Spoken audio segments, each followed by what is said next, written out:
Podcasts on UNC-TV.org are made possible through the financial contributions of viewers like you, who invite you to join them in supporting UNC-TV.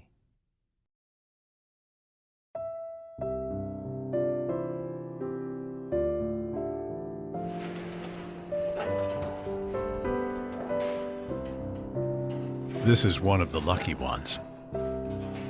Among thousands of worn-out old pianos that either get junked every year in our country or chosen for restoration.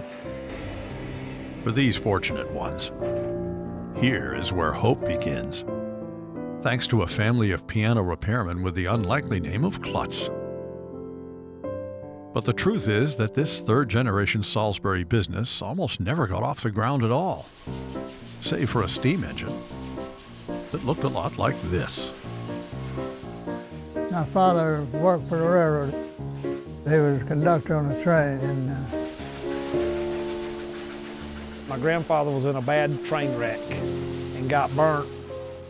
With a little bit of money that they might have paid him for his injuries, his brother talked him into buying a couple used old upright pianos to fix up and sell. In the 30s and 40s, they would load 2 uprights on a pickup truck and take off. a lot of times we go down the eastern part of the state to tobacco country. Just doing cold sales, knocking on doors and saying, would you be interested in a piano? The way they tell me is, oh no, we don't need a piano. Well, just keep it for a week or two and we'll be coming back through. And if you're not interested, no cost to you, we'll pick it up. And most of the time, Dad said they would end up falling in love or somebody would play it enough to want to keep it. So that's how they kind of got their start, and it kept going, kept growing, and my dad and my uncle inherited the business. It's been passed on now for 3 generations to a cousin and to me.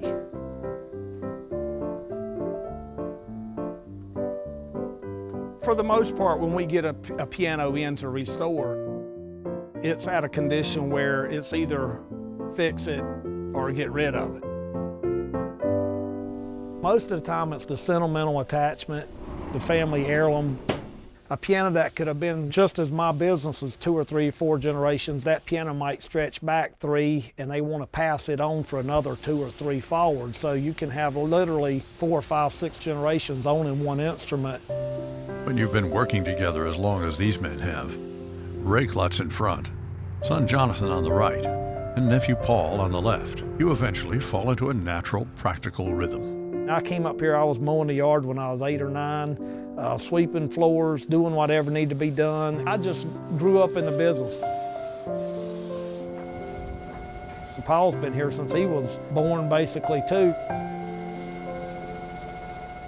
One of our weaknesses, the other one has a strength that can overcome that weakness. I want to be on the road or out with people or selling or just tearing something apart. Whereas Paul has the patience, I have none. He can do the tedious things that I can't do. I don't know where I got my personality. It wasn't from Dad, that's for sure, because he's quiet. He's a talker more than I am. Sometimes he talks too much. Ah, jeez.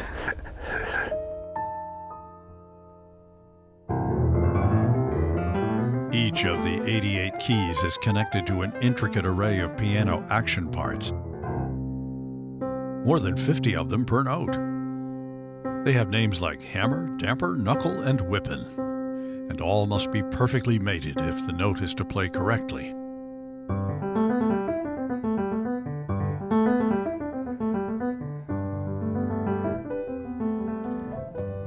No 2 pianos really play the same or sound the same. Each one has its own tone, its own feel to the keys. The old Steinway now in the shop is on its way to getting a new set of strings, around 230 of them. They each have from 195 to 200 inch-pounds of torque tension per string. All of it totaled together is something over 30,000 foot-pounds. I don't see what keeps it from folding up like an accordion. Piano restoration also includes steps as ageless as sanding and then refinishing piano cabinet components, the furniture part. Like these massive legs undergoing restoration before being reunited with the rest of the instrument.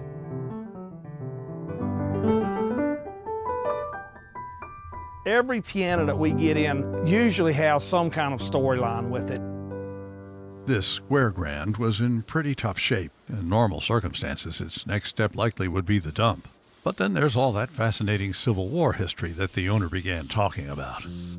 She was telling me that when Sherman was marching up from Fayetteville, he was meeting armies coming out of New Bern. They would just come through and slash and burn it. They would just take your stuff and put it in the yard, put it in a pile and burn it, undoubtedly. When they came into the home, one of the colonels or one of the generals saw a Masonic emblem and told the soldiers, when we leave here, don't destroy this farm. He's a brother Mason.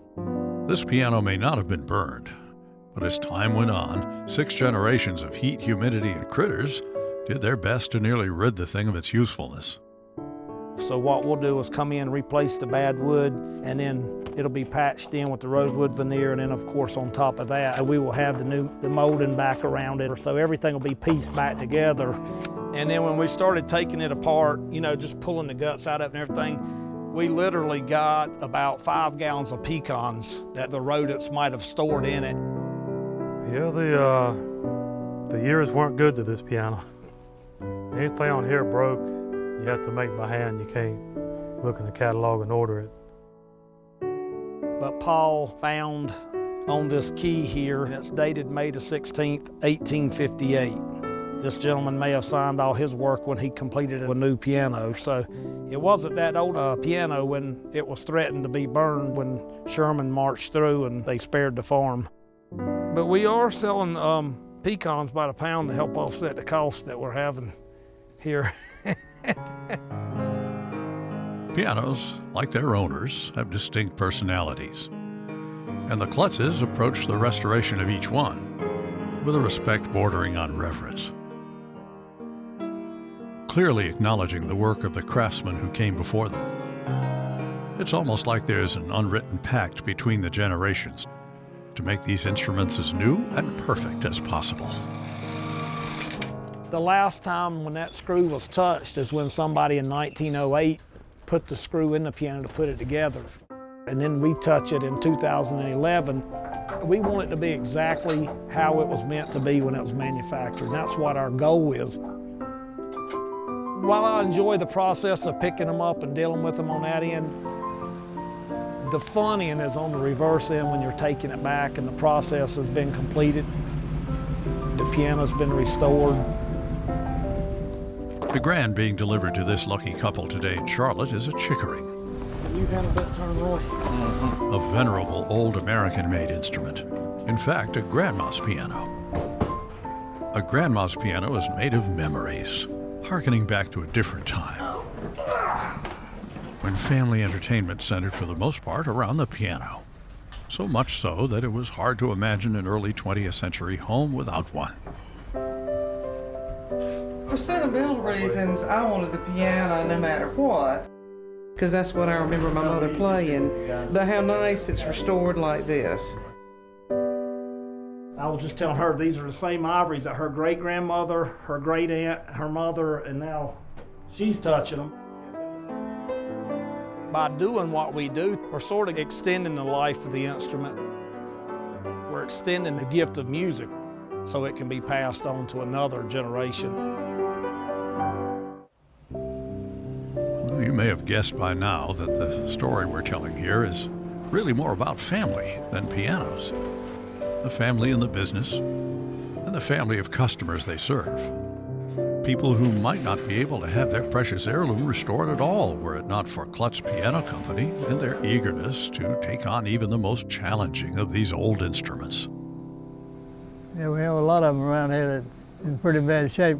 We fix up because it's our love. I love pianists.